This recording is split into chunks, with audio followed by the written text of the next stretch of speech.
And then the second project that I'm working on is making those materials stronger. And the way I try to do that is by 3D printing graphene liquid crystals, which is essentially just a fancy way of saying I want to 3D print with graphene.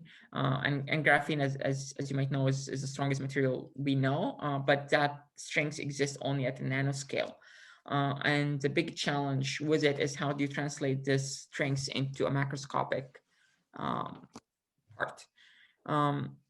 So this is my research in a nutshell, and it's sort of branched into quite a few different projects, just looking at each step that you need to reach that end goal of making materials for stereolithography 3D printing that would allow for the technology to be used in functional parts.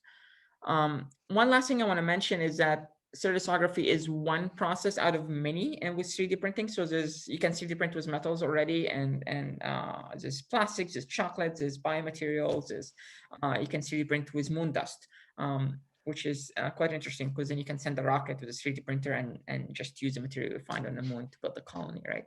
Amazing. So